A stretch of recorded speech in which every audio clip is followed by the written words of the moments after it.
Melancholy, Decay and a Half-Life, with acknowledgements to W.G. Sebald. I started this blog with a number of photos of the final day, though it did stay quasi-open to the public for the sale of shop fittings alone for a few more weeks, but even this seems to have ended now, and I felt going in there would have brought on feelings of sadness and loss so tumultuous that I would fail to be able to manage or inhabit them.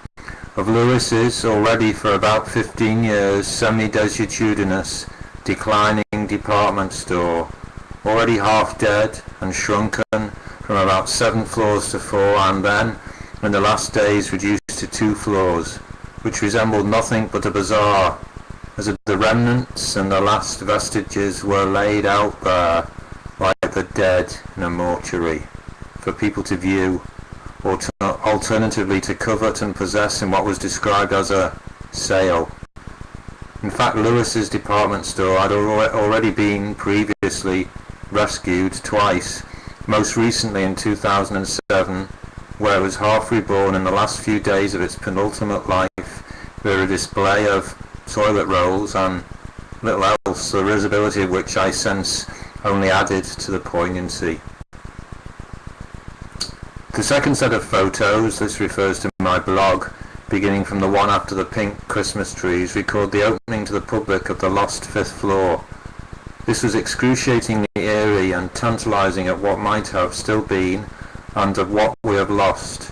The odd thing was that, presumably for financial reasons, this failing department store chain had not invested in refurbishing this, one of about 3 lost floors, section at the crucial time, so it was left gently and gradually rotting.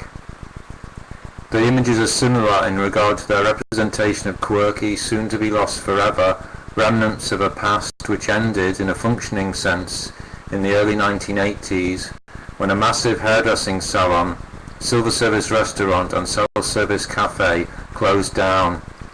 The floor itself totally closed in 1987, when its last usage for the public was, again risibly and unaccountably upsettingly, the toilets. An evidently ghostly, disused, eerily quiet corridor, a lift to nowhere but a toilet.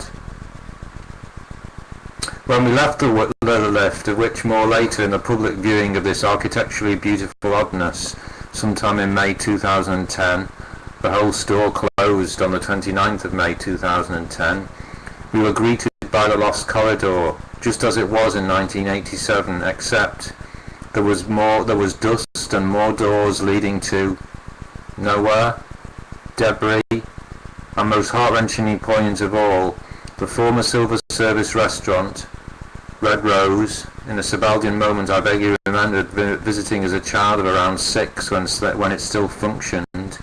It had been given a loving makeover, which attempted to hide the damage and decay, but was like putting a tablecloth over rubble. The attempt to make it reborn and look pretty were ineffably moving. It was a classic attempt, an attempt it can only be, to redeem the past, i.e. to make it live forever in a frozen eternal now. It was some kind of rose garden, and it seemed to me to be, subconsciously on the part of the staff, an attempt at reclaiming the past, trying to make it live again in the present. But, ironically and paradoxically, it made one all the more aware of the loss, the never-to-be-regained, redeemed nature of the past. It could not be what it once was. It was an image, and a spectral shadow of its former self and magnitude. It was a just, living embodiment of a sebaldian photograph. It was in sepia, faded and blurred. In homage to Lewis's department store, closed 29th of May 2010, 1 year on.